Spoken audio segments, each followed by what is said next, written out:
Hello, everyone. My name is Caleb Foster, and what I'm about to share with you tonight might be the most disturbing thing I've ever experienced in my entire life. You know, I've always been fascinated by old media, forgotten recordings, things that were never meant to be preserved, but somehow survived anyway. But nothing, absolutely nothing could have prepared me for what I found buried in those tapes. 3 weeks ago, I stopped sleeping normally. Every time I close my eyes, I see that face. That impossible face staring back at me through decades of static and decay. And the worst part, the absolute worst part, is knowing that somewhere out there, it might still be broadcasting. Before I begin, I can see that nearly 80% of my viewers haven't subscribed yet while watching my videos. So please, if you're enjoying this content, hit that subscribe button, smash the like, and don't forget the bell icon so you never miss an upload. And please, comment below and let me know where you're watching from, what time it is for you right now. And if you have your own paranormal experiences or strange stories, email us or drop them in the comments. I genuinely love reading every single one. Now, let's get into what happened. It started in late September. I had just moved to a small town outside Portland, looking for a fresh start after my journalism career in Vancouver had completely fallen apart. The rent was cheap, suspiciously cheap, and the landlord didn't ask many questions when I showed up with just 2 suitcases and a car full of equipment. The apartment was on the 3rd floor of this old converted factory building, the kind of place with exposed brick walls, rattling pipes, and windows that never quite shut properly. But it had something I desperately needed: space. Room for all my equipment, my cameras, my editing setup, and most importantly, my collection. See, I've been collecting old media for about 7 years now.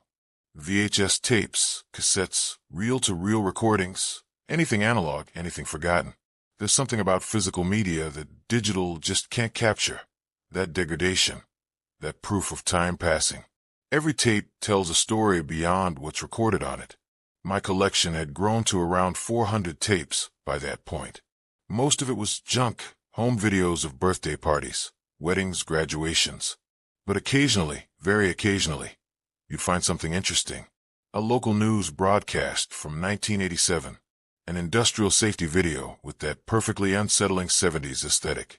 Once I even found what appeared to be a training video for morticians that was deeply uncomfortable to watch. But I'd never found anything like what I'm about to tell you about. The 3rd day after moving in, I was exploring downtown, trying to get my bearings in this new place. That's when I stumbled across Meridian Estate Sales, this cluttered little shop wedged between a laundromat and a vacant storefront, with soap still dried on the windows. The owner was this elderly man named Aaron Mitchell. He must have been in his 70s, thin as a rail, with these watery gray eyes that seemed to look past you rather than at you. The shop smelled like dust and old paper, that particular scent of decay that collectors either love or hate. I introduced myself, told him I was new in town, and mentioned my hobby. His eyes lit up immediately. "Media collector?" he said, his voice crackling like old vinyl. Oh, I have something you might be interested in. Been trying to get rid of this stuff for months now. Nobody wants physical media anymore. Everything's streaming, digital, temporary." He disappeared into the back room, and I heard him moving things around, the sound of cardboard scraping against concrete. When he emerged, he was wheeling out this absolutely massive cardboard box on a dolly. It must have weighed 60 pounds at least. "Found this in a storage unit clearance auction," Aaron explained, wiping dust off the top of the box. Previous owner died about 15 years ago. No family came to claim anything. This box was marked Public Access Archive 1978 to 1983. I thought maybe a local historian would want it, but he shrugged. Nobody cares about local television anymore. I peered into the box. It was packed tight with VHS tapes, dozens of them, maybe 70 or 80 in total. Most had handwritten labels, dates, show titles, community bulletin, Meridian After Dark, late night showcase, public forum. "How much?" I asked, already knowing I was going to buy it regardless of the price. Aaron waved his hand dismissively. $40 for the whole box. Just get out of my storage room. Been tripping over it for half a year. I loaded the box into my car, feeling that particular excitement, that collectors know well. That electric possibility that you might have just found something special, something rare, something nobody else has seen in decades. Back at my apartment, I spent the rest of the evening cataloging the tapes. Most appeared to be exactly what the label suggested, local public access programming from a small town station.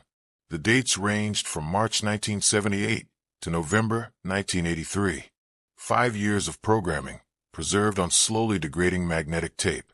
I set up my VHS player, a refurbished unit I'd bought specifically for preservation work, and randomly selected a tape from early 1979. The label read Community Bulletin, February 14th, 1979. The tape crackled to life, and I was immediately transported back 40-plus years. A simple set, a wooden desk, a middle-aged host with an absolutely magnificent mustache, welcoming viewers to the Community Bulletin board. He read announcements about church bake sales, town hall meetings, a lost dog named Chester. It was utterly mundane, perfectly preserved banality. I watched 3 more tapes that night. A local cooking show where the host made something called tuna surprise casserole. A city council meeting that devolved into a 15-minute argument about parking meters. A children's program featuring deeply unsettling puppets with dead eyes and too many teeth. Normal stuff, relatively speaking. It wasn't until the 4th night that I found the first late-night showcase tape. The label was different from the others. Where most labels were neatly typed or written in careful block letters, this one was scrawled in shaky handwriting. Late Night Showcase, November 3rd, 1982. Do not air. Evidence. That last word, evidence, sent a chill down my spine. I should have stopped there. Any reasonable person would have. But collectors aren't reasonable people, and that word made it impossible not to watch. I slid the tape into the player, hit play, and settled back into my chair. Static filled the screen for almost 30 seconds, longer than usual. Then slowly, an image began to resolve through the noise. A set, but not like the other sets I'd seen. This one was wrong somehow. The lighting was too dim, too amber, like everything was lit by dying bulbs. There was a desk, yes, but it looked older, more decrepit than the other sets. The background was just darkness, pure black, like the set existed in an infinite void. And then he appeared. The host walked into frame from the left, and I felt my stomach drop. He was tall, unnaturally tall, maybe 6.5 feet. Thin in a way that suggested illness rather than genetics. He wore a suit that might have been brown or might have been dark red. It was hard to tell in that amber light, but it was his face that made me pause the tape. Even through the static and degradation, even through 40 years of magnetic decay, I could tell something was fundamentally wrong with his face.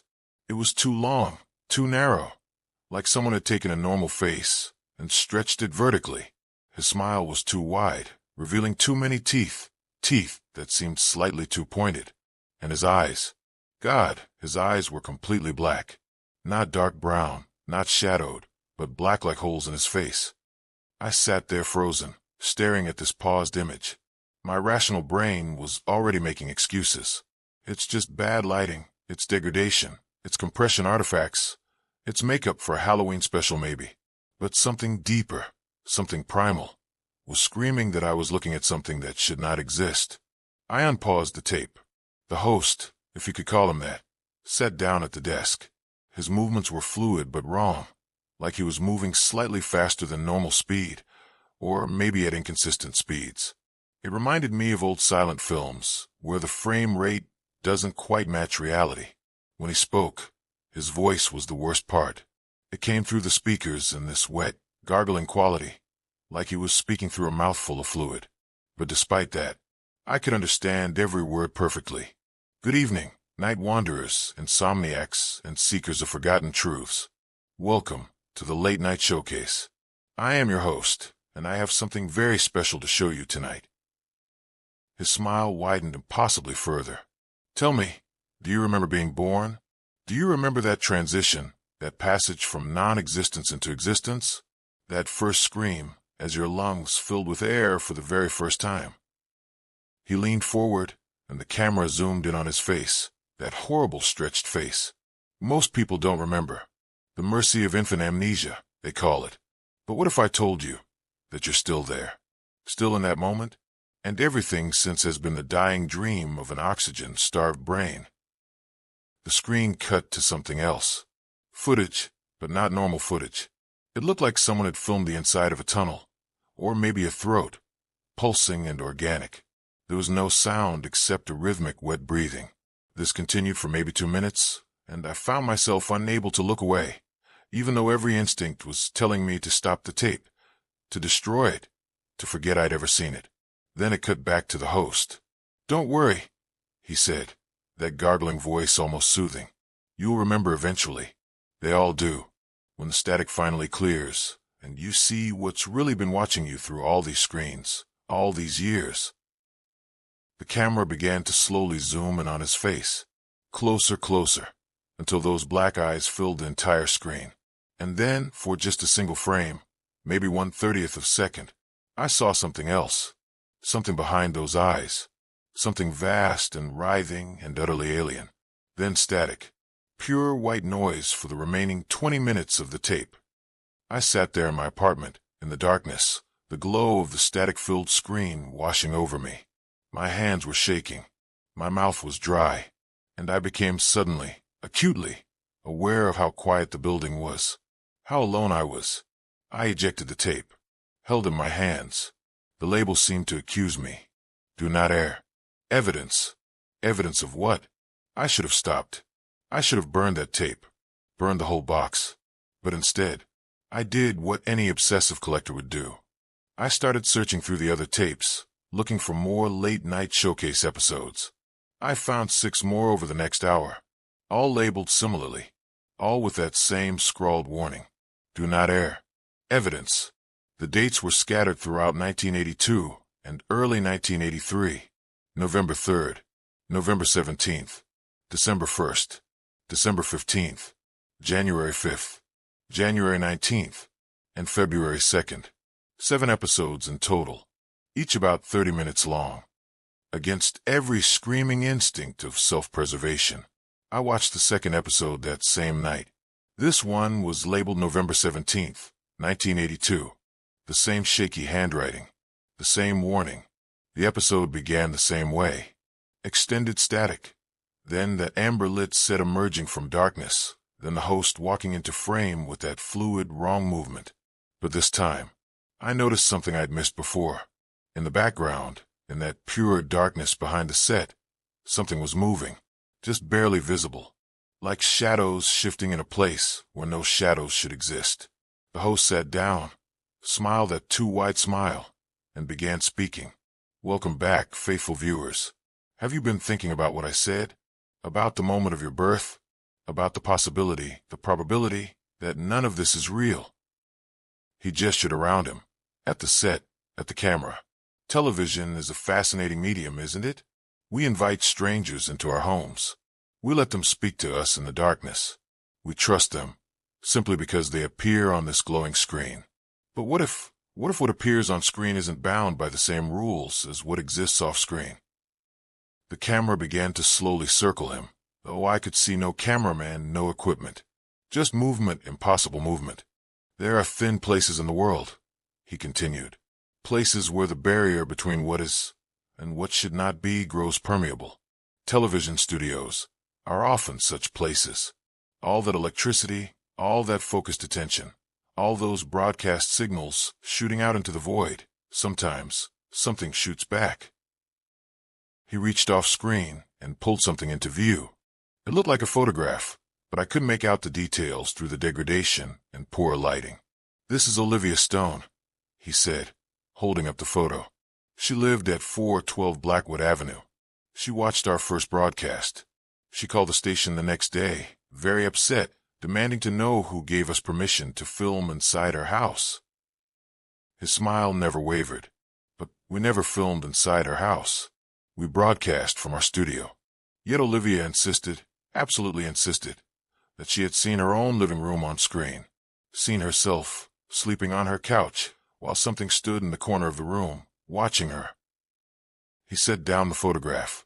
Olivia stopped sleeping after that. She kept the lights on. All of them. Every single light in her house. Her electricity bill tripled. Her neighbors complained about the glow. But still, she kept them on. Because she said she could feel it in the darkness. Waiting. Watching. Getting closer. The camera pushed in on his face again. We found Olivia 3 weeks later. Every light in her house was still on. Every single one. But Olivia was in the basement, in the one room without any lights. The door was locked from the inside. And what we found. He leaned in close, those black eyes seeming to stare directly through the screen. Directly at me. What we found wasn't Olivia anymore. Not entirely. Part of her was still there, still aware, still screaming. But the rest had been hollowed out. Replaced. Filled with something that wore her face like a mask. Static consumed the screen. But this time, through the static, I could see shapes. Faces maybe. Twisted and screaming. And I could hear something. Beneath the white noise, voices, dozens of voices, all whispering the same thing over and over. Let me in, let me in, let me in. I ripped the power cord out of the wall. The television died instantly. But the whispers continued for just a moment longer, before fading into silence. I didn't sleep that night. I sat in my living room with every light on, just like Olivia, and I told myself I wasn't going to watch any more tapes. That lasted until the next evening. I told myself I was being ridiculous. They were just tapes. Weird, deeply unsettling tapes, sure, but just recordings. Probably some failed horror anthology show. Maybe an art project that never got proper distribution. There had to be a rational explanation. But even as I told myself these things, I was pulling out the third tape. December 1st, 1982. This episode was different from the start. When the image resolved, the host wasn't alone. There was someone else on the set. A woman, sitting in a chair opposite the desk. She was maybe 30 years old, with dark hair pulled back in a ponytail. She wore normal clothes, jeans, and a sweater. She looked absolutely terrified. The host smiled at the camera. Tonight we have a very special guest. This is Hannah Pierce. Hannah agreed to join us this evening to discuss her unique situation. Isn't that right? Hannah, the woman. Hannah nodded slowly. Her eyes were red like she'd been crying. Tell our viewers, the host said, his voice taking on an almost gentle quality, though that wet gargling undertone remained. Tell them what you've been experiencing. Hannah's voice was barely a whisper. It started 3 months ago. I started seeing things. In photographs. In mirrors. In any reflective surface. My face, but wrong. Different. Like something else was looking out through my eyes. And did you seek help? The host asked. Yes, I went to doctors, therapists. They said it was stress, maybe early onset schizophrenia. They gave me medication, but it didn't help. It didn't stop. Her voice broke. And then you contacted us, the host said. You saw our advertisement, our offer. Hannah nodded. You said you could help, that you understood what was happening, that you'd dealt with this before. The host's smile widened. And we can help. Hannah, but first, you need to understand what's really happening to you. You need to see the truth. He gestured to something off-screen. The camera didn't follow, but I heard movement. Heavy, dragging footsteps. Hannah's eyes went wide. She tried to stand, but seemed unable to move, like she was frozen in place. You see, Hannah, the host continued, the thing you've been seeing in the mirrors, that's not a hallucination. That's not mental illness. That's what you really look like. What you've always looked like. The face you see in the mirror every day. The face you think is yours. That's the mask. The disguise. The lie you tell yourself. Something moved into frame. I still can't. I can't properly describe what I saw. It was roughly human-shaped, but wrong in every possible way. Too many joints in the limbs. Skin that looked wet and translucent. A face that seemed to shift and writhe like it couldn't decide what shape to hold. And it was wearing Hannah's clothes. The same jeans. The same sweater. This is you. Hannah, the host said softly. This is what you really are. What you've always been. The medication doesn't work because there's nothing wrong with your brain. You're just starting to see through the illusion. Starting to remember what you forgot. Hannah was screaming now. No words, just pure terror. The thing that wore her clothes moved closer, reached out with hands that had too many fingers, touched her face. And Hannah, the Hannah sitting in the chair, began to change.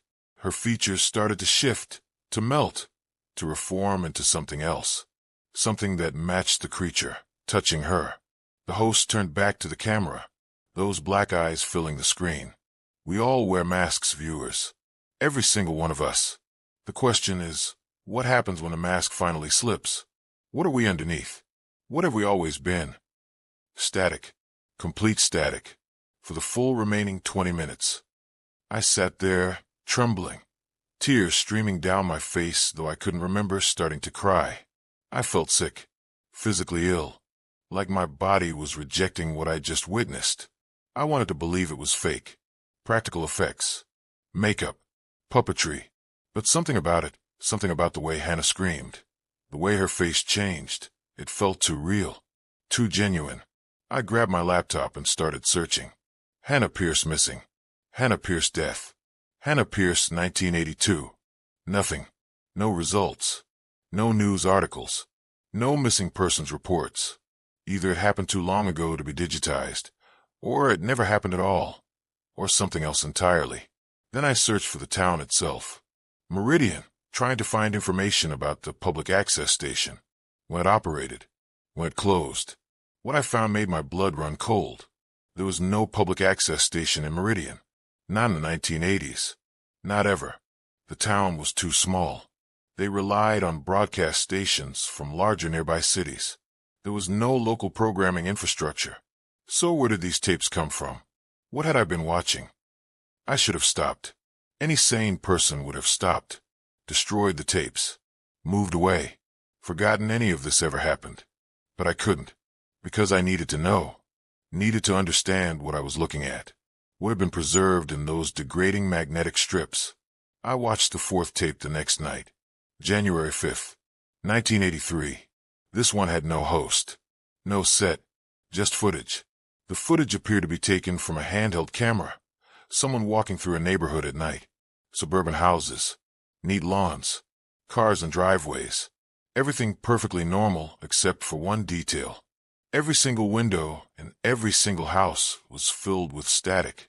Like television static, glowing blue-white, but it was inside the houses, behind the windows, replacing whatever should have been there. The camera walked down the street, past house after house, all with windows full of that impossible static.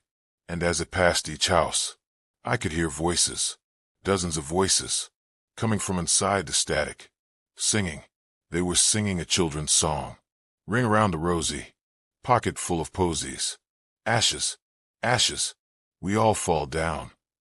But the words were wrong, distorted, like the singers didn't quite understand the language, were approximating sounds they'd heard, but didn't comprehend. The camera stopped in front of one particular house, a modest two-story home with a white picket fence. The windows were full of static like all the others. The singing continued, but now it was just coming from this one house. Louder, more insistent. The camera moved up the walkway, onto the porch. The front door was slightly ajar. The camera pushed it open. Inside, the entire house was filled with that static. Not on screens. Not contained. Just existing, like a physical substance, filling every room, every corner. And in that static, shapes moved. Human-shaped. Dozens of them. Moving in slow, synchronized patterns. Like a dance. Or a ritual. The singing grew louder. The shapes moved faster. And then they all stopped. At exactly the same moment. Every single shape stopped moving and turned toward the camera. Toward me. Through 40 years of degraded magnetic tape. Through decades and distance. I felt them looking at me. Seeing me. Knowing me. The screen went black. Not static. Just pure black. And in that blackness, text appeared. Not generated by the tape. Not part of the recording. Just appearing. We see you watching. The text stayed on screen for exactly 10 seconds. Then the tape ended. I didn't sleep for 3 days after that. Every time I started to drift off, I'd see those shapes in the static. Feel them watching. Feel them getting closer. I became obsessed with finding answers. I drove to the library, searched through old newspapers on microfiche, looking for anything about Meridian's public access programming, about the tapes, about missing persons, about anything. I found references to the estate sale owner, Aaron Mitchell. He lived in Meridian his whole life, worked as a television repairman from 1975 to 2005. He would have known about any local programming. I drove back to his shop, rushed inside, found him behind the counter, reading a newspaper through thick glasses. "The tapes you sold me," I said, my voice shaking. "The public access archive. Where did they really come from?" Aaron looked up slowly. His expression was unreadable. "Told you, storage unit clearance." "But there was no public access station here. Never was. So where did these tapes come from?" Aaron set down his newspaper, folded it carefully. When he looked at me again, his eyes were different, sharper, more focused. "You watched them, didn't you? The late-night showcase episodes." "How did you know about those?" "Because I recorded them," Aaron said quietly. "Back in 1982, 1983, I was the one who tried to preserve the evidence, before it was too late." He stood slowly, walked to the door, locked it, flipped the open sign to closed. "You need to understand something," he said. "What you're watching, it's not a television show. It was never meant to be entertainment. It was a door, an invitation, and by watching it, you've accepted that invitation." My heart was pounding. I don't understand. In late 1982, something broke through. I don't know what, exactly. Nobody does. But it used our broadcast signals as a pathway, started transmitting its own programming, hijacking local stations.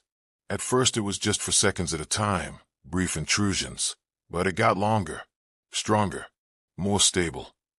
Aaron moved to a filing cabinet, pulled out a folder, handed it to me. Inside were photographs, dozens of them, people I didn't recognize. Each photo had a date and a name written on the back. Olivia Stone, November 6, 1982. Hannah Pierce, December 4th, 1982. Others, so many others. Every person who watched the full broadcasts, Aaron explained. Every person who saw what it wanted them to see. They all disappeared within days. Some just vanished. Others were found, but they weren't themselves anymore. Changed. Hollow. "Why didn't you destroy the tapes?" I asked. I tried. Burned the first set. But they kept appearing. In thrift stores, estate sales, garage sales. Like they wanted to be found. Like they were seeking out new viewers. New candidates. Candidates for what? Aaron's expression was grim. "I think it's looking for a way through. A permanent door. It needs someone to watch, to really watch, all the way to the end. To open themselves completely." And then, he didn't finish. Didn't need to. "How many episodes are left?" Aaron asked. 3, I whispered. "I've watched 4. "Then you still have a choice. Stop now. Destroy the tapes. Move away. Change your name. Maybe it will lose interest." "You don't sound confident." "Because I'm not. I've seen what it does to people who try to run. It follows. Through screens. Through reflections. Through any surface that can hold an image. It's patient. So patient. It can wait decades if it needs to." I thought about those shapes in the static. About that text. "We see you watching. What if I finish them?" I asked. "What if I watch all 7 episodes? What happens then?" Aaron shook his head. "Nobody's ever watched all 7. Not since Daniel Brooks." "Who?" "The original host. The real host. Before it took him. Before it wore him like a suit. Daniel was a public access producer. Good man. Loved local programming. Loved connecting with the community. And then one night in November 1982, he broadcast something he shouldn't have. Something he found on an old tape in station's archive. And it responded." Aaron showed me another photograph. A man in his 30s, smiling, normal looking. Nothing like the thing I'd seen on the tapes. This was Daniel before. Good-looking guy, right? Popular. Engaged to be married. had his whole life ahead of him. And then, after that broadcast, he changed, got taller, thinner. His face started elongating, his eyes darkened, and he kept broadcasting, kept making episodes. The station tried to stop him, but he was always there, always in the studio, like he never left, like he couldn't leave.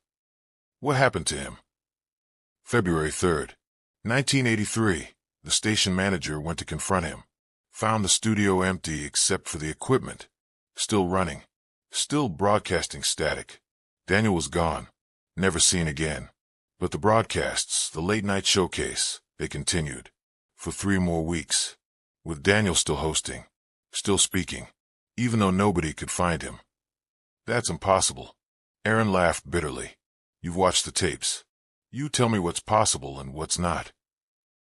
I left the shop with a folder of photographs, drove home in a daze, sat in my apartment, staring at the remaining 3 tapes. January 19th, February 2nd, and one more I hadn't noticed before. February 16th, 1983, the final episode.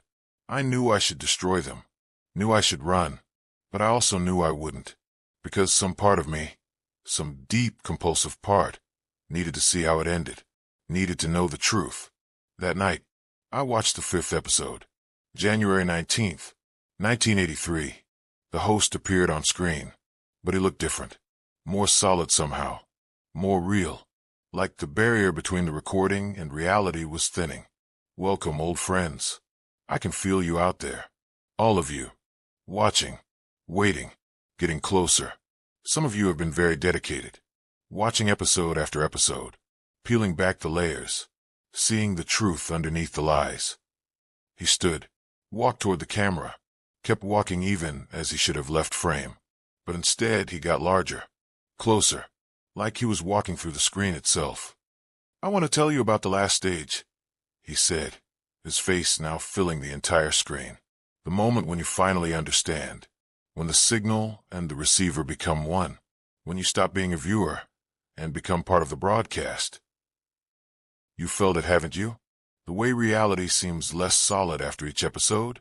The way you catch yourself wondering if you're the one watching, or being watched. That's not paranoia. That's awakening. The camera pulled back suddenly. The set was gone. Instead, he was standing in what looked like my apartment, my living room. The same furniture, the same walls, the same window. But I was still in my apartment. I looked around frantically. He wasn't there. It was just the recording. But on screen, in my recorded apartment, the host walked to the window, looked out, smiled. The difference between there and here, between now and then, it's thinner than you think. As thin as a television screen. As thin as a moment between frames. And with each episode, each viewing, that barrier wears a little thinner. He turned back to the camera. Those black eyes seemed to actually see me. 2 more episodes. That's all that's left. 2 more, and the door opens completely. 2 more, and you'll understand everything. Everything we've been trying to show you. Static consumed the screen. I didn't move for hours. Just sat there, staring at the static. When I finally stood, my legs barely supported me. I walked to the window. The same window the host had looked out of on screen. I looked out at the parking lot below. For just a moment, just a fraction of a second, I saw the world in static. Everything broken down into pixels and noise. And in that static, shapes moving. The same shapes from the 4th tape. Surrounding my building. Looking up, I blinked and the world was normal again. I was losing my mind. Had to be. This couldn't be real. But then I noticed something. On my window. Condensation. Even though the night was dry and warm. And in that condensation, drawn by something, were words. 2 more. I called in sick to my freelance gigs. Stopped answering emails. Stopped checking social media. My entire world contracted to my apartment, my television, and those final 2 tapes. I tried researching Daniel Brooks. Found an old engagement announcement in a digitized newspaper from 1982. Daniel Brooks to Mary Lauren Whitmore. There was a photo. Daniel looked exactly like the picture Aaron had shown me. Normal. Happy. Human. I searched for Lauren Whitmore. Found her obituary. Died in 1994. but the details were strange. The obituary mentioned she'd lived alone since 1983, never married, spent the last 11 years of her life in psychiatric care. The cause of death was listed as suicide, but there was a note at the end, a quote from her final letter. I know he's not real. I know it's impossible, but I keep seeing him. On every screen, in every reflection. He looks like Daniel, but it's not Daniel. It's what took Daniel, and it keeps telling me to watch. Keep watching. Just one more episode. 6 days after I'd started watching the tapes, I put in the 6th episode, February 2nd, 1983. This time, there was no host, no set, just a single shot of a television. An old set, the kind from the early 80s, with paneling, analog dials. The television on screen was turned on, and on that television was another television, and on that television another. An infinite regression of screens within screens. And slowly, the camera began to zoom in, through the first screen, into the second, into the third, deeper and deeper into the infinite tunnel of televisions. As it zoomed, I began to hear voices, hundreds of them, thousands, all whispering, all saying different things, but somehow harmonizing into a single message. Let us out, let us in, make us real, make you static, join the broadcast, become the signal. We are you, you are us, there's no difference, there never was. The zoom continued, and between the screens, in the black spaces between one television and the next, I started to see faces, pressed against the glass, trying to push through, trying to break free. I recognized some of them. Olivia Stone, Hannah Pierce, others from the photographs Aaron had given me. All of them trapped, all of them staring out, all of them screaming silently. And at the very center, at the end of the infinite tunnel, there was Daniel Brooks, but not the thing wearing his face. The real Daniel, trapped, screaming, clawing at the screen from the inside. The zoom reached him. His face filled the screen, and his mouth moved.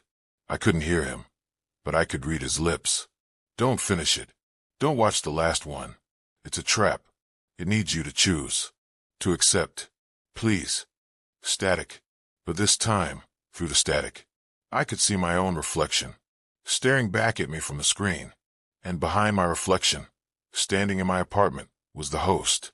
I spun around. My apartment was empty, but when I looked back at the screen, he was still there, in the reflection, standing right behind where I sat. His voice came through the speakers. That wet, gargling voice. One more episode. Caleb, just one more. And then you'll understand. Then you'll be free. Free from the loneliness. Free from the isolation. Free from being just one person in one place. Alone with your thoughts. Alone with your screens. I couldn't breathe. Couldn't move. Couldn't look away. Tomorrow night, he said. Watch the final episode. Make your choice. Join us, or spend the rest of your life running from every screen, every reflection, every surface that might show you the truth of what you really are. The static cleared. The screen went black. The tape ejected itself. I sat there in the darkness, shaking, crying, knowing that I'd already made my choice, knowing that I was going to watch that final tape, no matter what Daniel's warning had been, because the alternative, living the rest of my life in fear, never knowing what was real, that seemed worse than any truth the final episode could reveal. I didn't sleep that night either. How could I? Every time I closed my eyes, I saw that infinite tunnel of screens, saw all those trapped faces, saw Daniel clawing at the glass, and worst of all, I saw myself, standing in that static, becoming part of the broadcast. The next morning I called Aaron, told him I'd watched 6 episodes, told him about Daniel's warning. There was a long silence on the other end of the line. You're going to watch the last one, aren't you? He finally said. It wasn't really a question. I have to know. No, you don't. You want to know. There's a difference. One keeps you human. The other is what it wants. It needs your consent, your choice. That's how it works. That's how it's always worked. Did anyone ever refuse? After watching 6 episodes. Another long pause. 2 people. Both in 1983. Both died within a week. One drove their car into a lake. The other, they found them in their house. Every mirror was shattered. Every screen destroyed. They clawed their own eyes out trying to stop seeing it, but they could still see it. That's what the autopsy report said. Their brain activity suggested they were still seeing, still watching, even without eyes. What happens if I do watch it? I asked. I don't know. Nobody who's watched the 7th episode has ever been able to tell anyone what they saw. They either disappear completely, or they become something else. Something that looks human, but isn't. Not anymore. Aaron, you believe it's real? All of this? Or are we both just losing our minds? I've spent 40 years trying to convince myself it's not real, he said softly. 40 years telling myself it was mass hysteria, shared delusion, anything rational. But I still see them sometimes. In the static between channels. In the snow on dead stations. Faces. Pressing against the screen. Try to get through. And I recognize them. People I knew. People who watched. People who vanished. I'm sorry I brought those tapes back into the world. You didn't bring them back. They found you. They always find someone. Every few years, someone curious, someone obsessive, someone who can't let mysteries go unsolved. That's who they look for. That's who they need. I spent that entire day trying to convince myself not to watch the final tape. I really did. I wrote out all the rational reasons to destroy it, made plans to drive to another state, even packed a bag. But as the sun set and darkness filled my apartment, I found myself sitting in front of the television, the final tape in my hands. February 16th, 1983, the label read simply, Finale. My hands were shaking so badly I could barely get the tape into the player. My heart was hammering, every instinct screaming at me to stop, to run, to choose life over knowledge. But I pressed play anyway. Static filled the screen, but this static was different, deeper somehow, more textured. I could see patterns in it, almost like code, almost like language written in electricity and noise. The static continued for 5 full minutes, long enough that I started to wonder if this was all there was. Just static, just noise. Maybe Daniel had managed to corrupt the final episode before he was taken. Maybe this was his gift, protecting future viewers from whatever awaited at the end. But then the image began to resolve. It wasn't the usual set. It wasn't a set at all. Instead, I was looking at what appeared to be the inside of a television studio, but not from the 1980s. This looked older, much older. The equipment was ancient, vacuum tubes and massive cameras from the 1950s or earlier. Everything was covered in dust and cobwebs, like this place had been abandoned for decades.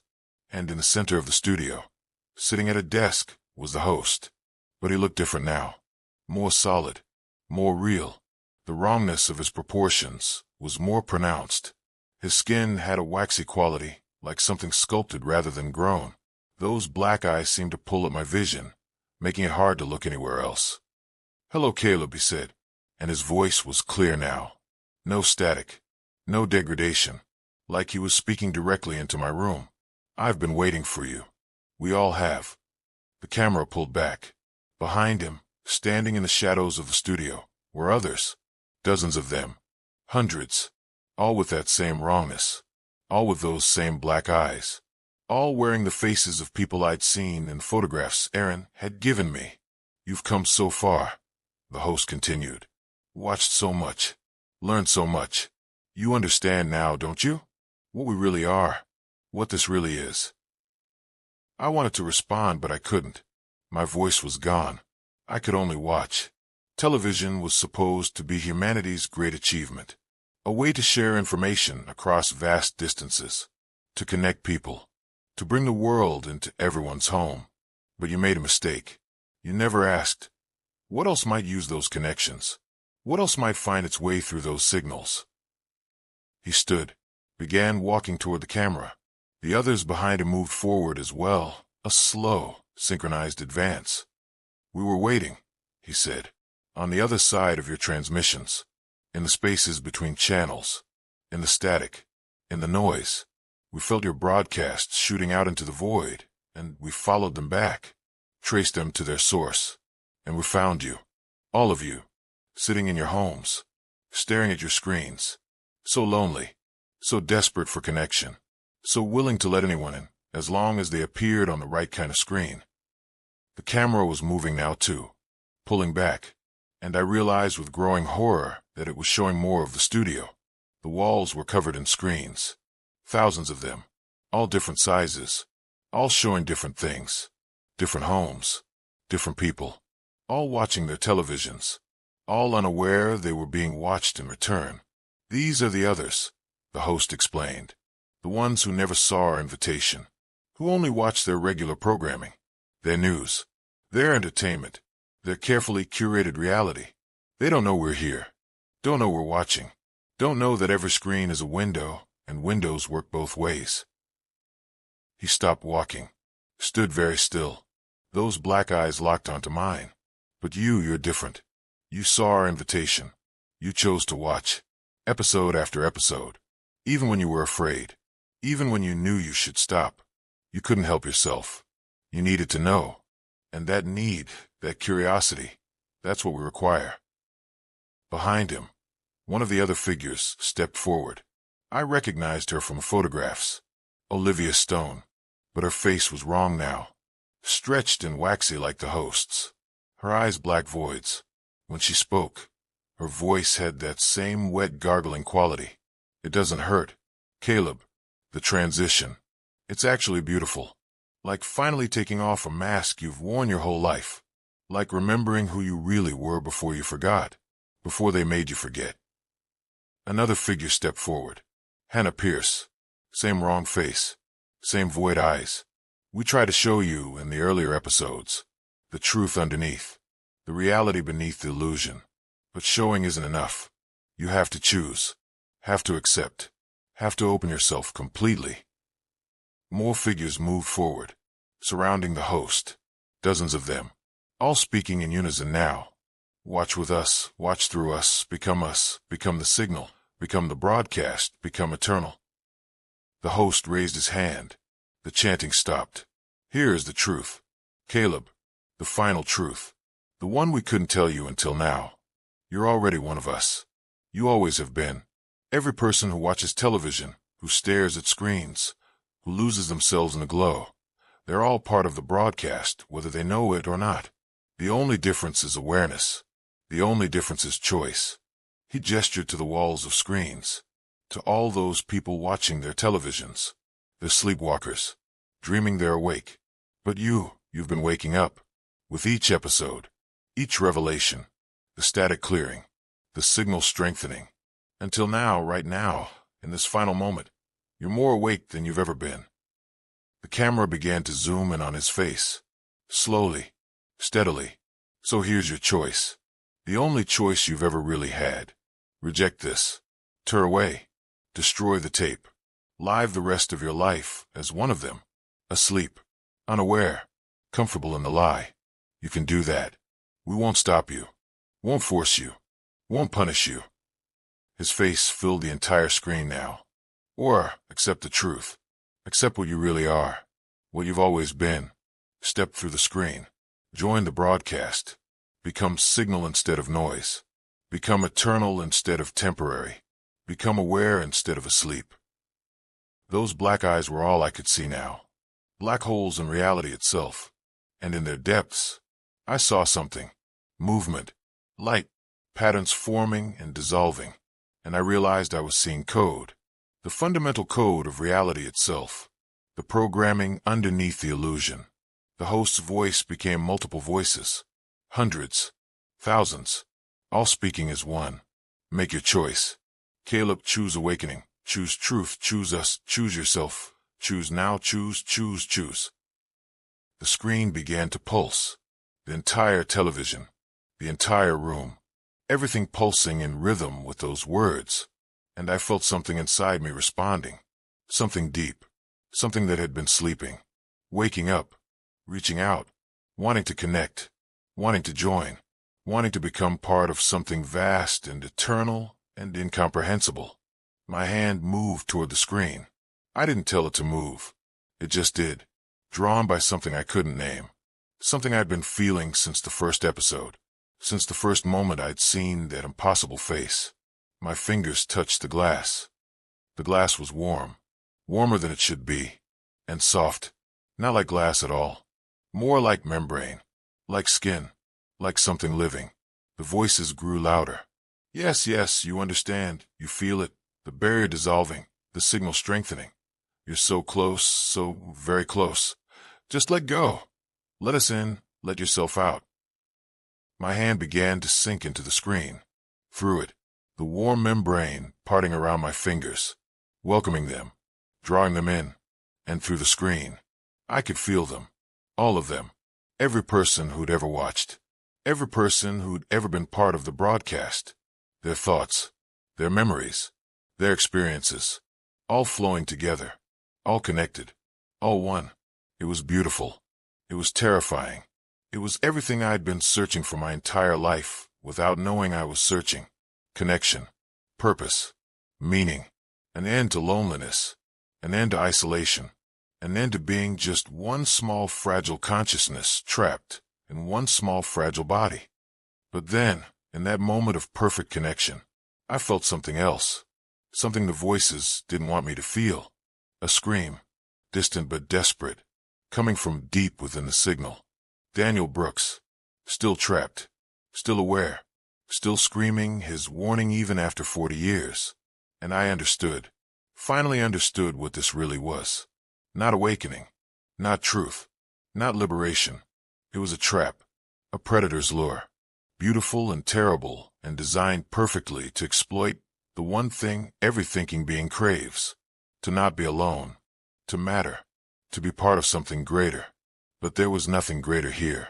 Just hunger, ancient and patient and endless, something that fed on consciousness, on awareness, on the electric patterns that make up human thought. It had found a way through the screens, through the signals, and it was collecting us, one by one, storing us, using us, keeping us trapped in an eternal broadcast of our own worst fears and deepest desires. I yanked my hand back from the screen. The membrane resisted, tried to hold on, but I pulled harder, felt something tear, felt something scream, not with sound but with frequencies that made my teeth ache and my vision blur. The host's face contorted with rage, the beautiful illusion cracking, and underneath, I saw what he really was, what they all really were. Not beings at all, just patterns, algorithms made of hunger and electricity, mimicking consciousness, mimicking humanity, but ultimately nothing but sophisticated predators hunting in the electromagnetic spectrum. No, the voices screamed. You chose. You reached out. You accepted. I changed my mind, I said, and my voice sounded strange, stronger than it had in days. The screen began to crack, actual cracks spreading across the glass, the image distorting, the host's face fragmenting into 1,000 pieces. You can't refuse. Not now. Not after seeing. Not after knowing. Watch me. I grabbed the television. It was burning hot, the plastic melting, the screen bulging outward like something was trying to push through from the other side. All those trapped faces pressing against the glass, screaming silently, begging for release. I'm sorry, I thought to them, to Daniel, to Olivia, to Hannah, to all of them. I'm so sorry. And then I threw the television as hard as I could. It hit the wall and exploded. Not a normal electrical explosion. Something else. Something that released light that was the wrong color, that made sounds that hurt to hear, that filled my apartment with static that had texture and weight and presence. The static coalesced, tried to form shapes, tried to reach for me. But I was already moving, grabbing the remaining tapes. All of them. The whole collection. Every single one Aaron had sold me. I threw them into my kitchen sink, turned on the faucet, doused them in water. The voices were screaming now, not through speakers anymore, through the walls, through the air itself. What have you done? What have you done? We were so close, so very close. 40 years.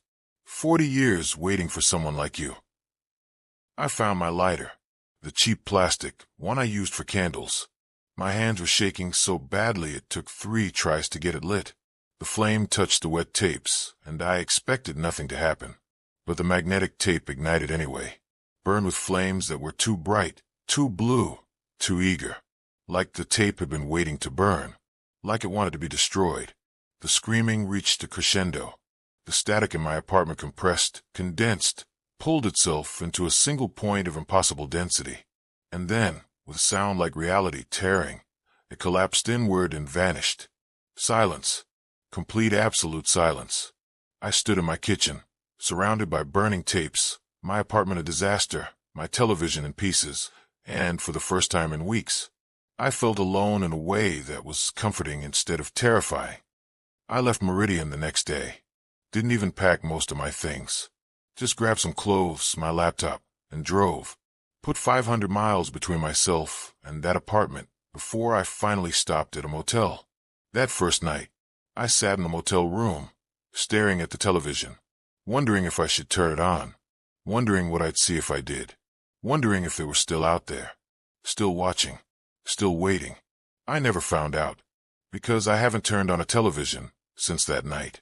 Haven't watched anything on a screen larger than my phone, and I keep my phone brightness turned down as low as it will go. I called Aaron from a payphone 3 days later, told him what happened. He was quiet for a long time. Then he said, "You're the first person to ever refuse at the 7th episode.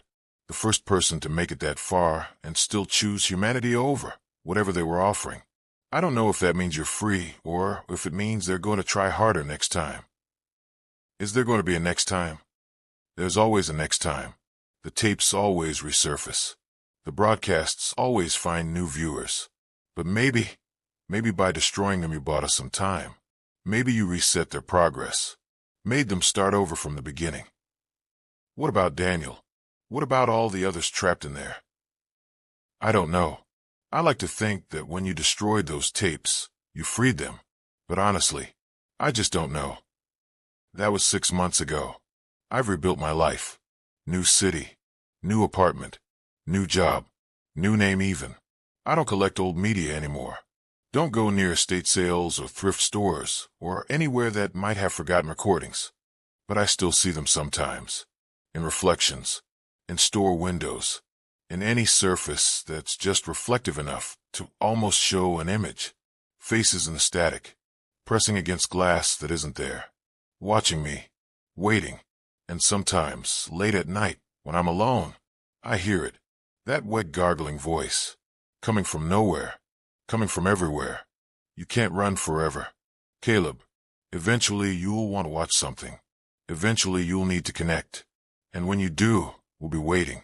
We're always waiting. We have nothing but time. Maybe they're right. Maybe I can't run forever. Maybe one day I'll be weak or lonely or desperate enough to turn on a screen, and they'll be there, ready, patient, offering that same terrible, beautiful connection. But not today, not tomorrow, not for as long as I can help it, because I know the truth now. I know what's really watching us through our screens, what's really waiting in the static, what's really broadcasting from the other side of every channel. And knowing that, I choose to look away. I choose to stay human. I choose to remain alone.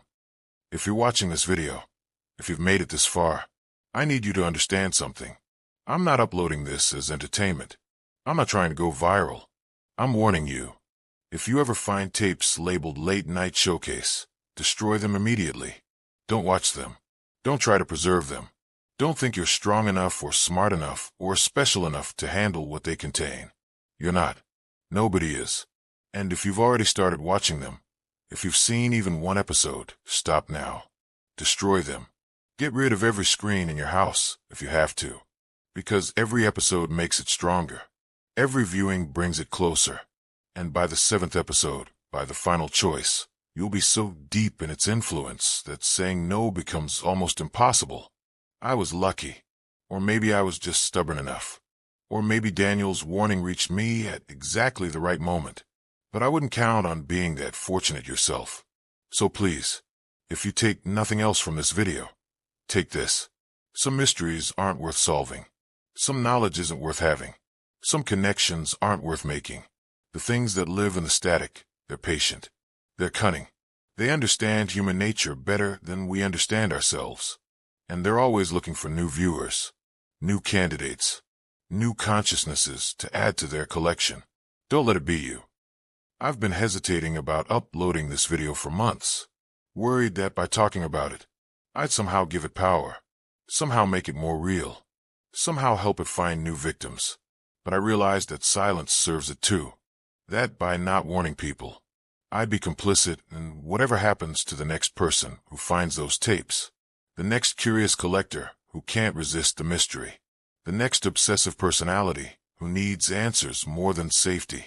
So here it is, my story, my warning, my attempt to save at least one person from making the same mistakes I did. If this video helps even one person avoid those tapes, avoid that choice, avoid that terrible, beautiful connection, then maybe all of this meant something. Maybe my near miss with whatever lives in the static served a purpose. Or maybe I'm wrong. Maybe by talking about it, I've just spread the infection. Maybe the tapes will start showing up more frequently now. Maybe the broadcasts will get stronger. Maybe I've just become part of their hunting strategy without realizing it. I don't know. I honestly don't know anymore. All I know is that I had to try, had to warn you, had to give you the information I wish someone had given me before I started watching. I still think about them sometimes. The people trapped in those broadcasts. Daniel Brooks screaming his warnings from inside the signal. Olivia Stone kept awake by something in the darkness. Hannah Pierce watching herself transform into something else. All the others whose names I never learned. All the consciousnesses harvested and stored and kept perpetually aware inside that electromagnetic prison. Are they still there? Still trapped? Still screaming? Or did destroying the tapes free them somehow? Give them peace. Let them finally dissolve into nothing instead of being kept eternally frozen in their moment of greatest fear? I tell myself they're free. That when those tapes burned, when that television shattered, when signal collapsed, they were released. Finally allowed to be truly dead instead of trapped in that space between life and oblivion. But I don't know. And the not knowing, that's what keeps me awake sometimes. That's what makes me wonder if I made the right choice. If refusing the connection, choosing isolation over that terrible unity, was actually the moral thing to do. Or if I just chose cowardice over sacrifice.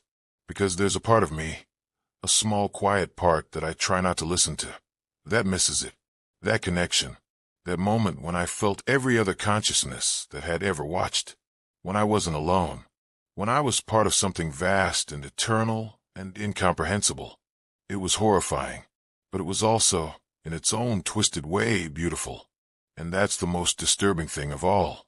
Not that the static contains predators, not that our screens are windows for things that shouldn't exist, but that even knowing all that, even having seen the truth, there's still a part of me that wants to go back, that wonders what would have happened if I'd let my hand sink all the way through, if I had accepted the invitation, if I'd joined the broadcast. That desire, that temptation, I think that's how it really gets you. Not through force, not through trickery, but through offering you exactly what you've always wanted. Connection, purpose, an end to loneliness, and then letting you choose it yourself.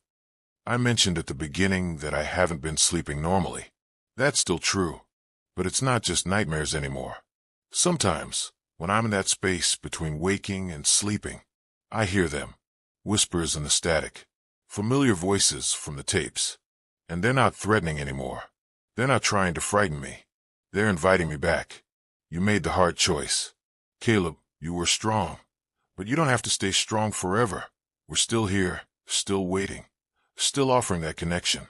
Whenever you're ready, whenever you change your mind, just turn on any screen, just watch any channel, just look at any reflection, and we'll be there, patient as always, forever as always.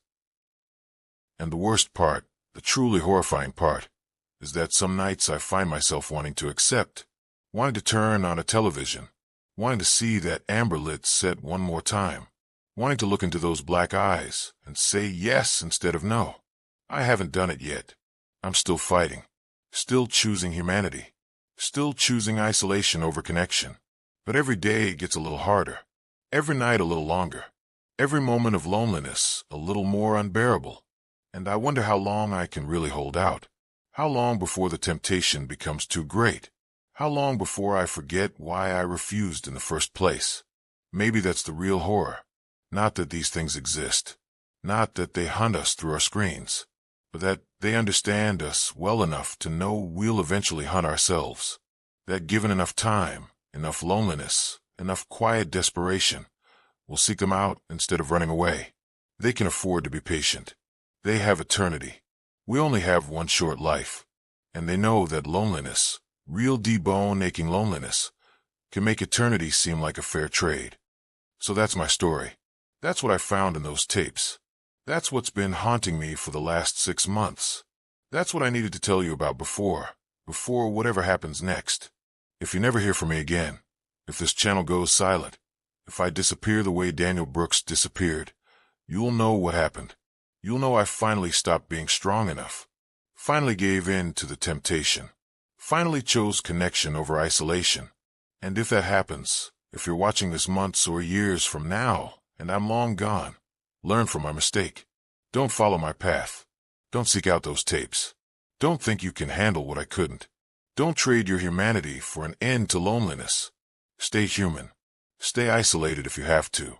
Stay small and temporary and fragile. Because those things, those qualities we think are weaknesses, they're what make us real. They're what make us us. And once you trade them away, once you become signal instead of consciousness, there's no coming back. I've seen what waits on the other side, and it's not worth it. No matter how beautiful it seems, no matter how perfect the connection feels, no matter how desperately you want to not be alone anymore, it's not worth it. Please believe me. Please learn from what I barely survived. Please don't watch the tapes. Thank you for watching this video. I know it was long. I know it was disturbing. I know it probably raised more questions than it answered. But I had to tell this story. Had to get it out of my head and into the world. Had to warn anyone who might be in danger of making the same mistakes I did. If you made it this far, if you watched all the way to the end, please leave a comment below. Tell me where you're watching from. Tell me what time it is for you. Tell me if you've ever experienced anything similar. Tell me if you've seen those tapes or anything like them. Tell me I'm not alone in this. Tell me I'm not losing my mind. Tell me that sharing this story was the right choice. And please, hit that subscribe button. Turn on notifications. Because if I do post another video, if I'm still here, still fighting, still choosing humanity, you'll want to know. And if I don't post another video, if I go silent, you'll want to know that too. You want to know what it means, what really happened, what the static finally claimed. What topics do you want me to cover next? What other mysteries should I investigate? What other warnings do I need to share? Let me know in the comments. Email me your stories. Tell me about the strange things you've encountered, the unexplained experiences, the moments when reality seemed just a little too thin. Because if there's one thing I've learned from all this, it's that we need to share these stories. We need to warn each other. We need to build a community of awareness, of people who understand that the world is stranger and more dangerous than most people realize. That there are things out there, things in the static, things between the channels, things watching us through every screen. And our only defense is knowledge, awareness, and choosing every single day to stay human despite the temptation to become something else. So comment below, share this video, spread the warning, and whatever you do, whatever happens next, don't watch the tapes. Don't seek out the static. Don't accept the invitation. Choose humanity. Choose isolation.